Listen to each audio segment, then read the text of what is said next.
Welcome to Unfold Pakistan. This is me, Jawad Yusuf. The recent conflict between Afghanistan and Pakistan has raised a lot of questions. And to discuss those questions, that why Afghanistan is constantly trying to destabilize this region, why there are proxies that have been working against Pakistan from that region, despite of all the proofs that were given by Pakistani armed forces, and thanks to Pakistani armed forces who have been working so hard to maintain the peace and stability in this region. But there are a lot more questions than this, that why Afghanistan is doing this, why they are supporting those proxies. They had done promises in the past that they'll not use their territory against any country or promote terrorism, but now their actions are totally changed. Pakistan is trusting them once again.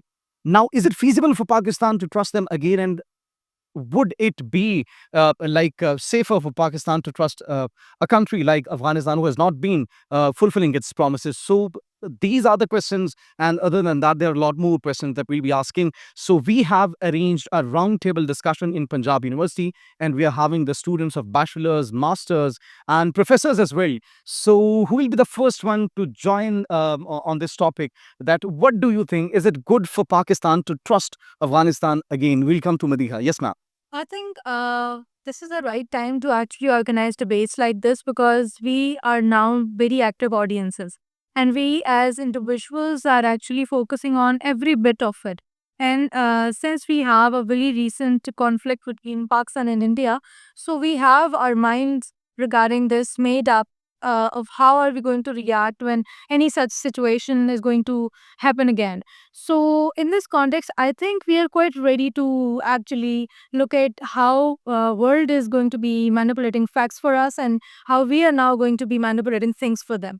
So at this point of time, I think we're looking forward to some peaceful coalition instead of only just we have a lot of examples these days because the world is all about becoming a war region. Most of the places is like Palestinian and the Palestinian conflict is every other day we hear about a ceasefire conflict being resolved, but then on the other day, then there is something which is against the ceasefire. So I think we have been able to witness all of these situations, but alongside those situations, we are actually looking forward to how we are going to take this through because we are not going to be like Palestinians who are actually doing a lot, but still nothing is happening on their part.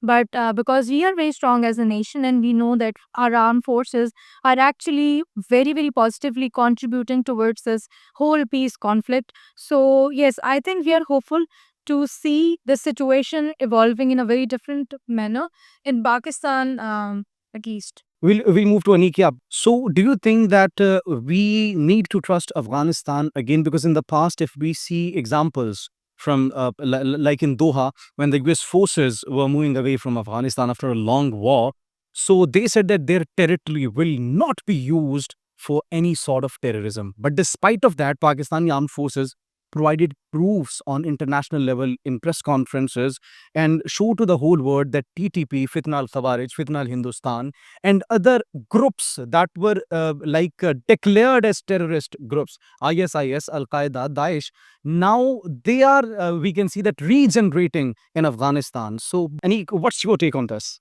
Thank you so very much, Mr. Jawad. Firstly, I think that today's conversation is going to be very interesting today. First of all, the question should be why Afghanistan is important. I think why are we giving importance to a country which is not a big economy, which has no major infrastructure, no contributions in the science, no contributions in research, in development? Why we are talking about Afghanistan? Why is the pivotal point of our discussion today? The reason we are discussing Afghanistan is because they are using constantly and doing actions to destabilize this region. Yeah, it has a long history. Why Afghanistan is important, it's not just about the country, it's about the region. Afghanistan is today standing on the crossroads of not just South Asia, but also on the Middle East, on the Central Asia. It's not about the turbulence or turmoil faced by a country, it's the turmoil faced by a region and major region in the world. And the basic whole population of this region is going to be disturbed and are disturbed by this turmoil going from decades. It's not an issue of today, it's going from decades. We have seen the Soviet invasion in Afghanistan. We've seen the US invasion in Afghanistan. Why the Afghanistan, why the geopolitical boundary has gained that much importance? People are using Afghanistan as a proxy. Soviet used Afghans as proxy. Americans use Afghans as proxy. And we, the sandwichers, the Pakistanis, are very at critical stakes. We have the longest border with Afghanistan today. The Durand Line, the disputed Durand Line, exactly, the Afghanistan government has not accepted today. This disputed Durand Line, we are securing, we are not a very independent country. We are dependent on the foreign aids. We have a weak economy. We have to accept this. That's why we took pressures in the past. We have a history from Mr. Zia and then in the Musharraf period. US and Afghan people had grievances with Pakistanis. So, what do you think? Afghanistan, it is a very important country right now that provides, you can say, a roadmap or that links with Central Asia, that links with Middle East, that links with South Asia as well. So, they have been constantly used when they'll get to know this thing that you are getting, that I'm getting, that they are constantly being used. No, we have to understand the geopolitics behind this. When American forces were getting out, it was a very quick thing.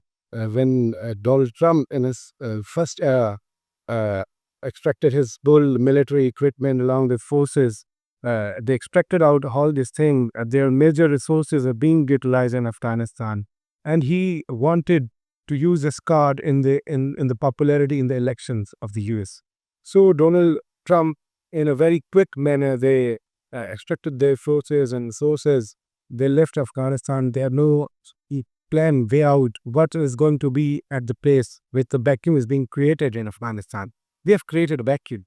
And you have, you're doing drone strikes, you have destroyed the infrastructure, and you're just getting out of it. When your goals are your accomplished, and the left behind citizens after killing millions of people, you have no concern. Either you are raising flags of human rights and development and equality and liberalism and free trade.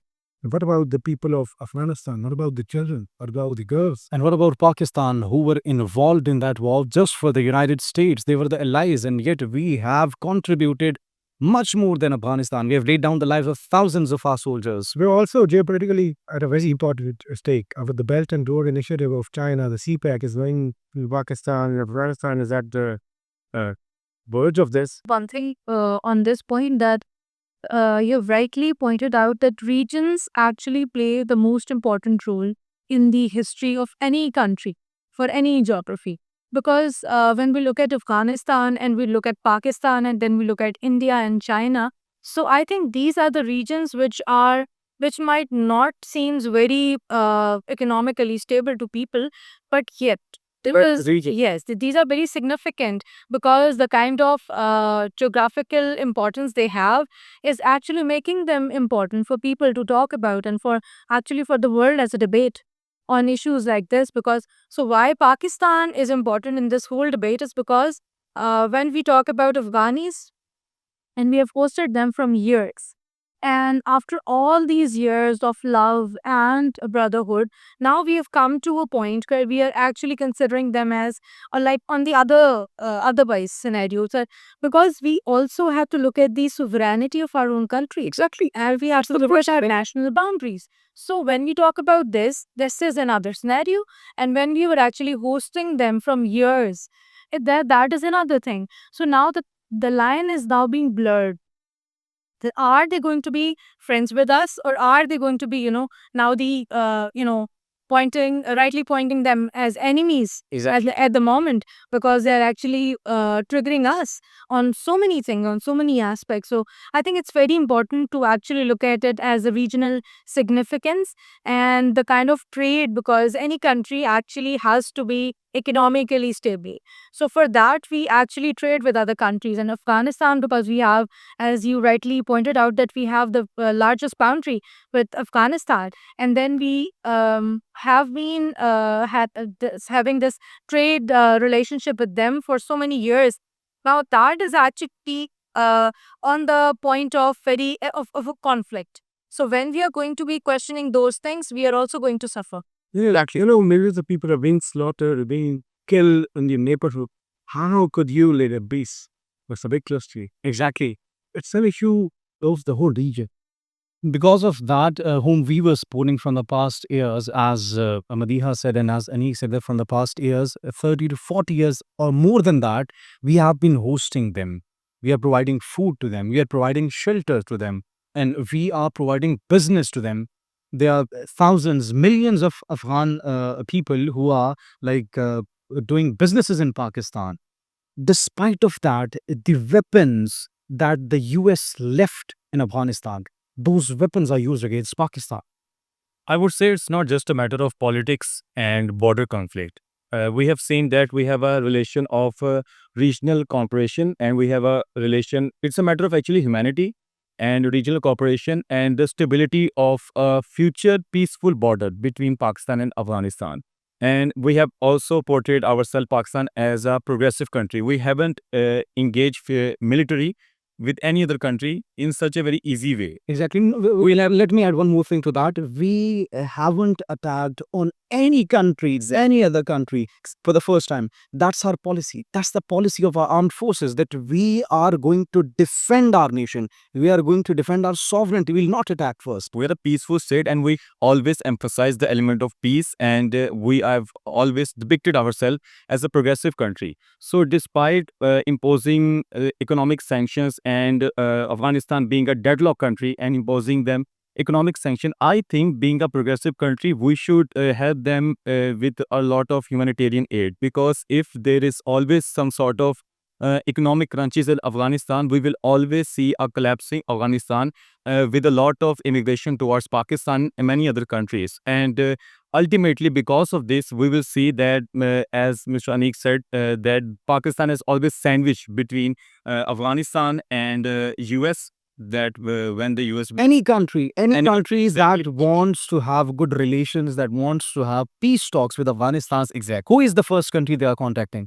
Obviously, Pakistan and Pakistan. So I think we should always help Afghanistan to end the poverty and provide humanitarian aid there. So that as you start there, we should trust Afghanistan again.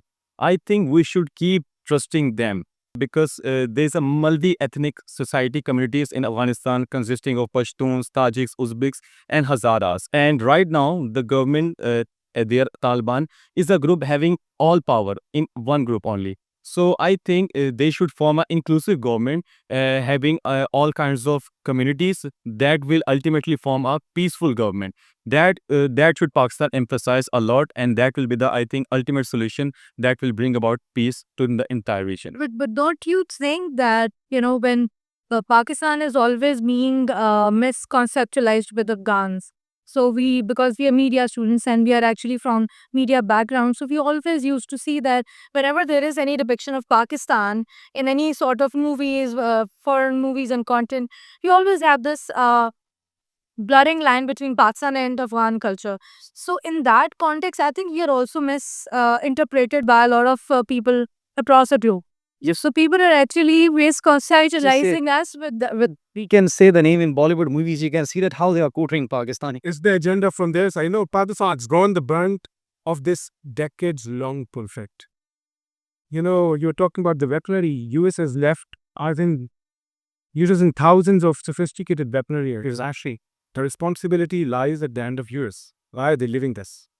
Why they left out? Exactly. Why they left And where's the record of it? weaponry? Why they left those helicopters, those choppers in the hands of the non-state actors? Exactly. They knew that they are going to destabilize the region. The responsibility lies in the port of US, I believe. Okay, if we talk in the past, they have been saying the Afghan Taliban government who took over and there was no like stable government. There was no like democratic process. They said that we will be conducting elections, we will provide rights to women, we'll do this and that. So, what do you think? Have they fulfilled their promises? Okay, so let me clear. Women empowerment is not a cultural imposition. Okay, so feminism in Afghanistan is not a Western import. We need to clear that first. Okay, it's basically a human and moral necessity. But the Taliban's top leadership publicly denies Afghan girls' right to education. So my question is, where are their own daughters and even their families? Are they studying in Afghanistan? No. The answer is no. So they are studying in universities in Qatar, in Pakistan, and even in the Gulf. So this blatant hypocrisy exposes their double standards, and I guess their political manipulation of religion as well. So they weaponize culture to suppress others while ensuring privilege for their own, for themselves. So how can a regime that educates its girls abroad justify locking millions of Afghan girls right out of school at home? Well, that's $1 million question from the Afghan Taliban government. That's actually And I think that in power there. that is a point where actually we all started thinking about, okay, if Taliban is going to take over Afghanistan's government, how are they going to control everything? Because the concept of Taliban roots back to somebody having Islam as their basic faith. And when you talk about Islam as their basic faith, so Islam have nothing to do with any kind of extremism. And so why are we even talking about, creating peace in the region when Islam is altogether religion of peace? Exactly. So point arises when people are actually not rightly talking about the concept, because people who are into their government and looking at the lot of things, I think their concepts are not being very conventional. They have their own interpretation to a lot of things and concepts. I believe in That is how they're I feel more than a really does. We are also Muslims. So are we that much aggressive? Why are we that much fundamentalist? Why are we that much racists? I believe that is more like cultural thing rather than religion. We should separate this thing that they are Muslim or they are doing things, and we should stop doing prejudice that makes sense. Exactly. Muslims living in Europe, Muslims living in America, Muslims in Pakistan. Yeah, peaceful. Islam is the region of peace. And there are countless examples which can show that Islam obviously is a religion of peace. It's not a religion of hatred. It's not a religion of extremism. It's not a religion of terrorism, actually. So, this is the image that is portrayed by a few agenda setters that are trying to portray us, that are trying to portray you people. Okay, no, so now let's come to Misbah. Misbah, what's your take on this? I would like you to add a few things into this discussion. one of the biggest challenges in Afghanistan is that how the country is run. As we all know that Taliban do not represent all the ethnic communities living in Afghanistan. And I feel that according to decision making, for everyone needs to have a say, that everyone should have a right and right to free and fair elections, so that one party don't dominates and the other will face instability in the future. Exactly, that needs to be done, and that needs to be done to maintain a peace and to stabilize this region, because their actions are totally against that, what you're saying. Anik, I would like to extend the discussion of the weapons that were left by the United States in Afghanistan. There was a report in recent times by the United Nations as well that there are a few groups that are rearranging themselves, that are regrouping, which were declared as terrorist organizations, and that were like you can say a sort of, or the major cause of terrorism, not in just this region but in the whole world. So now in Afghanistan, in their territory, in their region, we can see, as per the United Nations, that those groups are regrouping and forming themselves once again. So wouldn't it be a threat to the whole world, not only just Pakistan, not only just to China, not only just to Asia, but to the whole world? And Central Asian states. And Central Asian states. You know, very complex geographical terrain. And it's no doubt that Afghanistan is providing sanctuary and hideout to a lot of known state actors and organizations like ISIS, Daesh, and Al Qaeda, and you have named dozens. Even the other countries, they are using proxies. Yeah, I was so specifically India. I was talking about the gap. You know, when US left, there was a gap. Who will rule? then it provides an opportunity to plug the gap. The communist bloc and the Eastern, labor India, they jumped in. They're the, number of conflicts in Afghanistan. Except no other country is going to invest in Afghanistan or rather India. They're investing in us. Exactly. What is the reason that they have their conflict in Afghanistan or the roles to concentrate, better. Exactly. They are providing, they are melting information, they are giving hideouts, they are providing a safe place. It's a terrorist heaven, I believe, that Afghanistan it is. We have to, it's not about my thing, it's about facts. The UN is reporting, what international organizations are reporting. It's all about the bit, not about just game of words. So we were talking about the gap. Then when the Soviet and when we talk about the communists, the communists plumbed in from the eastern side, India plumbed in. They are trying to uh, contain Pakistan. They are training people there. They are brainwashing them. They are, when we were talking about education, when education will prevail in Afghanistan, who will be used as terrorists there? Exactly. These regional countries, these enemies of Afghanistan, as India and others, they are pushing the community back. They're pushing them to the Stone Age by just giving them petty benefits, petty economic benefits to the elites who are, making the minds of the young children. What's your take on this, on the role of India in Afghanistan, specifically when they're using that region? In May, they tried to attack our civil infrastructure. They tried to attack our mosques, and the children were martyred in those attacks. And they were saying that we attacked the hideouts of the terrorist organizations, of the terrorist groups. And then we showed who were martyred in those attacks: innocent children, innocent civilians. And then when Pakistani armed forces gave an answer that their generations will remember, then now they're using Afghanistan. I think it took me back to the time when all this keyword terrorism actually was born, and it was which we generally call as 9/11. So we now look at the history with pre 9/11 and post 9/11 lens. So from that time dates back to that history. I think then there was no end to it. We all are fighting against terrorism, and we are all trying to build peace, coalitions, and just creating dialogue to end all this conflict. But I think we all are what should I say, we haven't achieved that goal, so we're just moving towards it, but we are not actually settling anywhere. So I think because Pakistan is a Muslim country, and for all the world, Pakistan is a symbolic reality for being Muslims staying here as a majority of the population.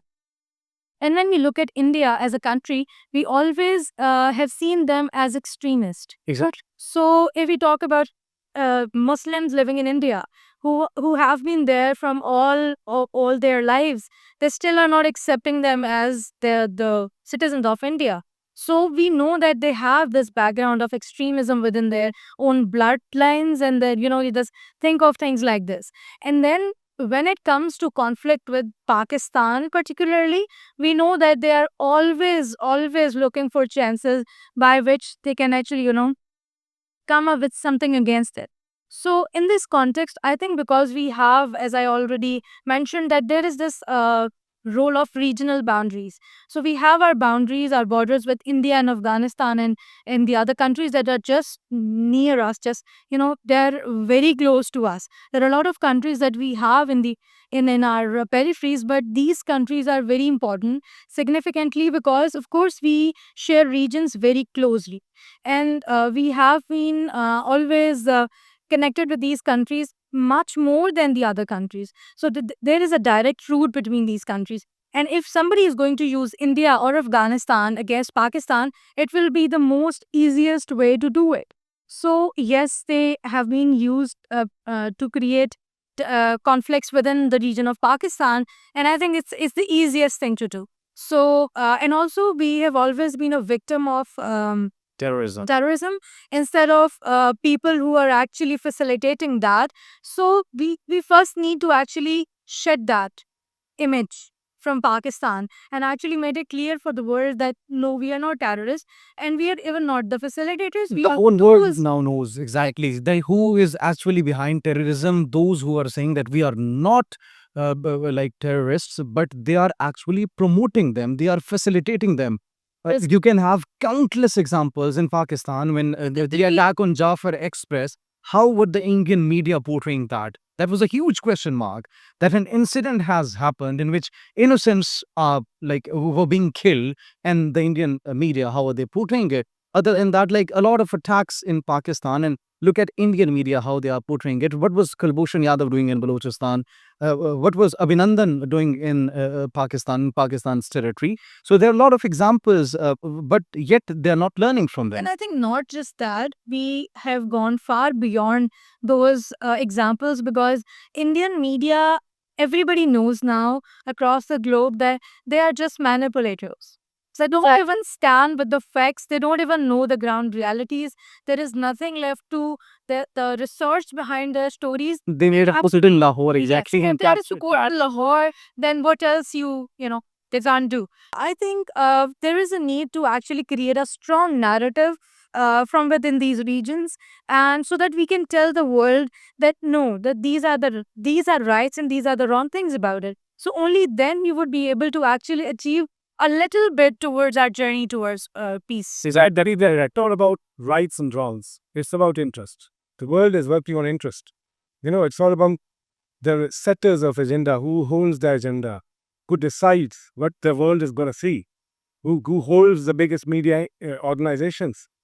They have their own agendas. They have their own mind making. Muslims, it's be associated with Muslims, and Islamophobia is spreading.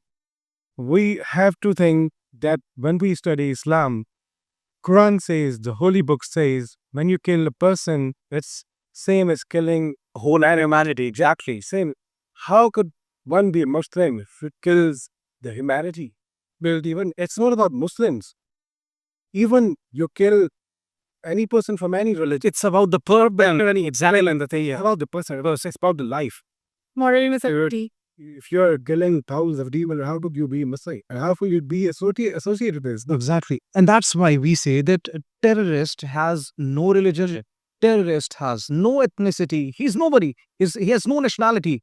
So we don't owe them, but still they're being associated with us. And that's what we need to portray, that we are not one of them. We are the makers of peace, and we want peace, and we want the humanity to live in peace. Naman, what's your take on this? Despite of all the efforts that's being done by Pakistan, India is still not coming to a point, and they still have been providing weapons to their proxies, to the groups, especially in Afghanistan. You just mentioned Abhinandan and Kulbhushan. We have recently arrested Ijaz Mullah. He bought uniform and mobile SIMs and also sent information to the India. And we had also audio call leaks, which also says that he has already shared that specific information regarding mobile phone SIMs. And that India has already emphasizes that they haven't stopped the Operation Sindoor yet, and we have surrounded by western side and eastern side, and the Mr. Anik has already mentioned that we have been sandwiched. So I think Pakistan has to take a hard state stance now On this, on this, exactly, because we can handle eastern side from Afghanistan with peaceful element, but not from the western side, which is sorry, eastern side with India, because we can never trust India on the peaceful matter.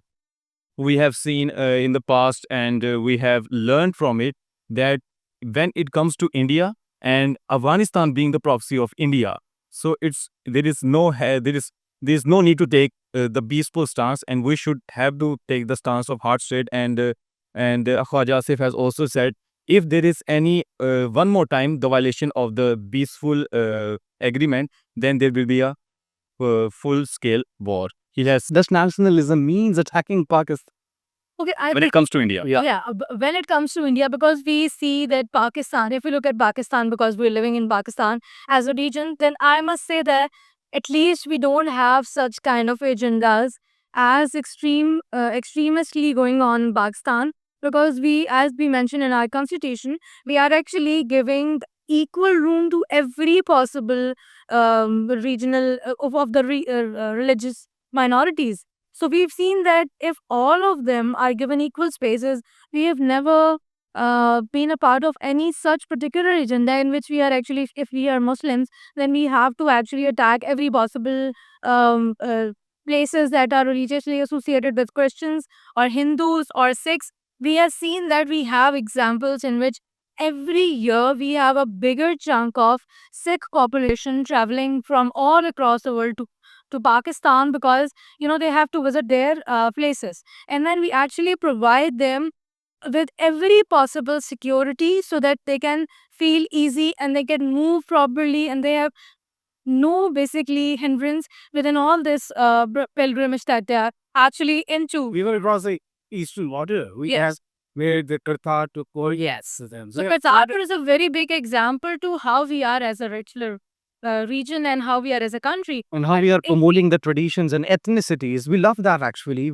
People love traditions. So recently we have the Bavli as an event in Pakistan, and every other institution was actually celebrating that. So it's not that because it is an Indian or Hindu related festival, we, regardless of any of those ideas, we have been celebrating all those things with it. Punjab University are Hindu students. They celebrated Holi, and apart from that, if we talk about the Prime Minister of Pakistan, Shehbaz Sharif, he himself celebrated that and wished to the Hindu community of Pakistan, which is actually a very good thing. Now, if we talk on the opposite side, India, have they wished anyone Eid al-Fitr Mubarak, Eid al-Azha Mubarak? Have they been promoting I have never different traditions, cultures? I've never seen. Even as they say, it's not about the verse. It's about the ambitions, exactly. So I'm not saying that Afghanistan is a bad university, but the Taliban turned Afghanistan into a home for weapons and terrorists. So I guess this is something that you need to understand, that the people, the Taliban turned here into something. Exactly. I would like to have an opinion from all of you guys, starting from Misbah, regarding the role of United States, US. What should be their role in this conflict? What do you think if they come and sit again in Afghanistan? Is that going to resolve all the problems, issues? Well, I think if they want, they can. But again, I don't think so. They will have any interest in this sort of crisis. What's your take on this, Ivan? Would you like to add up something? Say the Taliban have already broken their promises from the Doha Agreement, so I think the viewers should not believe them and their words again until they show their. Anik, what do you think? I think that the United States, who left all their weapons here, and Afghanistan, who are using them, who are providing them to terrorist organizations, and Pakistan is the country I like feel pain in my heart when I see innocent people, innocent children dying here in Pakistan because of those weapons of the United States. So, don't you think that they should take the responsibility and now come here and face all the things which are faced by Pakistan? And we have done nothing with them. We have to do nothing with them. We are always sandwiched between them. I believe that Pakistan should broker and hammer on to the implementation of this peaceful plan, as the workers are being violated numerous times. There are no elections, there are no win bikes, there are no freedom of press. I have the number of facts. On every region, they're being lied at the ante. And at the least that we can see the minority rights saved, you can see the women application there, you can see the gender gaps there. Each and everything, they lie at the bottom of the list. So it means that the US can't just sit aside and looking at all these things. That is, US should take interest. They should understand the dynamics, the point, the critical point where the whole situation is being stuck, the stalemate between Pakistan and Pakistan, the recent border skirmishes between Pakistan and Afghanistan being brokered in Turkey. I believe the few around 6 November they're going to have another meeting there. Pakistan, it's so on stalemate. Pakistan and Afghanistan find no way out. Pakistan is demanding the Afghan government to take action against the DTK hideouts and other organizations hideouts. All the proxies that are working against Pakistan and promoting terrorism. They have no, point to defend their agendas. They're not going to, make an agreement on paper, because they know that when they make an agreement on paper, they have to follow. They have to follow. Otherwise, they would fail. They would have to face penalties and they will have to face the consequence. The international bureau, whole thing. So, Pakistan should play a pivotal role, and we should. And they have to rise as well as the Islam is a big fan of our RUG. Exactly. Field Marshal say that similarly. Yeah, I should. And as he has started here, Good friend of mine. I should. and as Donald Trump has said that he has solved a lot of wars in today's world, so he needs to pay attention to this one as well. He nominated Mr. Trump as the Nobel Peace Prize. Exactly. We nominated him because he was the one to resolve the issue between India and Pakistan. Yet all these troubles, they find that out of all these troubles and making things easier and making this world a better place. Exactly. Well, that's we should continue from here. Yeah, exactly. You should continue. Recently, Donald Trump has also said that he has listened that the skirmishes are going between Pakistan and India in a very, childish way. Pakistan and India or Pakistan and Afghanistan? Pakistan, my bad. I'm sorry. And he also said that it would be a piece of cake for him to resolve the matter between Pakistan and Afghanistan. So I think we have also when the conflict between the Afghanistan and Pakistan has started, Foreign Office has issued several facts and figures that they have conducted hundreds of border flag meetings. They have recorded the protest by recalling the ambassador from the Afghan. Exactly. They have been in talks with China here for 3 times. Exactly. So I think this time US has to jump, and for the sake of Nobel Peace Prize, Trump will jump. I think exactly. And No, he truly deserves this as he's trying to maintain peace in the world and he's ending the war. So I think if it's just a piece of cake for Donald Trump, then he should, It's time to eat this piece of. exactly. It's time for him. I think Pakistan should now provide tea so that he can enjoy it even more while resolving the conflict. Because if you look at US as a region, it's of course very significant when it comes to world politics. Yeah. So the role of US is very similar to what should I call it, the head of the family. If we look at the world politics, so if in case they are actually very much into resolving the conflicts, then why don't they look into this as well? And apart from that, I must say that in the past we have been able to witness a lot of situations in which US have been trying to build coalitions between countries, but there was beyond that agreement being signed, there was nothing else to that. So there was little or no implementation to all those peace talks that we have seen in the past that has happened. So in this scenario, I think because all of these countries are also very significant for US in so many ways, because we had not just been providing a lot of human resource, but also there is a lot of trade happening between Pakistan and the US, and India and the US, and Afghanistan and the US. So creating peace or establishing peace within these regions, I think, is very important and should be a primary agenda for the US.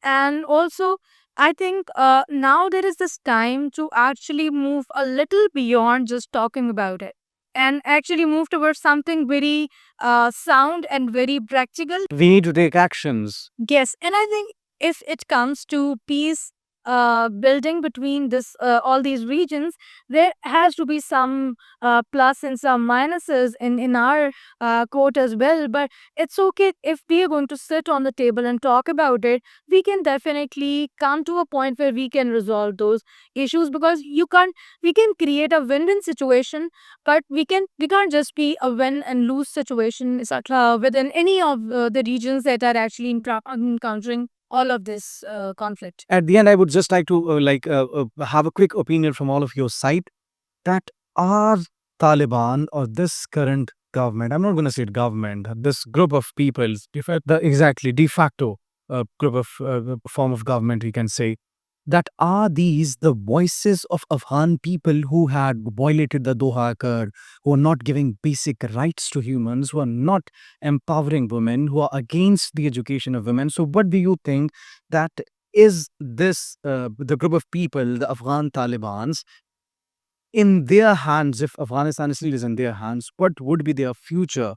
And how peace can be maintained, or are really that they are portraying themselves as heads of the state. So do you think that Afghanistan's people are considering them as heads of the state? In simple terms, I would like to have your opinion on women rights and on the accords of all of you. Absolutely said by your mouth that it's a de facto government. How would a de facto government be a mouthpiece of the public? It's not democracy. Women in Afghanistan are literally living like prisoners. Under Taliban, they cannot go to school. They cannot do anything. They cannot even travel as right. From the book of the Thousand Splendid Suns, I have just have a very heavy heart, because they have suffered from 90s and they are still suffering. Exactly. So I don't think that the Taliban government will be able to become the voice of Afghan people. Exactly. They're not the Afghanistan community voices. Yeah, even do you remember when this whole happened, when the Taliban took control over Afghanistan? It was a time when actually world was also curious to know that how are they going to handle the situation, because it's a very big country with a lot of human resource and so many things to it. So people, and along with us, like the Pakistanis, were also looking at how they are going to actually handle it. And it was very mishandled initially because there was no structure, there was no actually code of conduct by which they're actually going to be, running the whole structure. I would just add up one more thing in that, who are the border security forces there? Who are the judges there? Who are the parliamentarians there? Who are the security forces there? Who is the military person there? Who is the authoritative person? Each and everything is Afghan Taliban, and they are not the voices of Afghanistan community. Yes, but now, because now they're sitting on the point where actually they have to be the voice Exactly. anyways, because they don't have any other choice. The election need to be conducted. Yes. There should be a democratic process. Until or unless they are going to have somebody by their side who is going to be technically elected and going to be the voice of the country, I don't think that they're going to be reflecting the Afghan voices. And for that, like you said, that there have to be someone who has to sit aside. That should be the United States, because they have to now take the responsibilities. After 1991, when the Soviet broke, the US, the world shift towards the one dollar shift towards the unipolarity. US holds that stake. And the ball is all in the US court. And those have to decide what so much this whole continent is going to deal with. Exactly. They have to decide. And having said that, I would like to thank you all for your time and for your valuable opinion. I hope that is being heard by the people of Pakistan, by the people of Afghanistan, by the people of United States, where this is actually how we can portray ourselves. This is how we can convey our messages. So I would like to thank you once again. Thank you. And thank you to our viewers as well. I hope you enjoyed the discussion between students, teachers, and all of us, actually. So take care of yourself, and we meet you soon.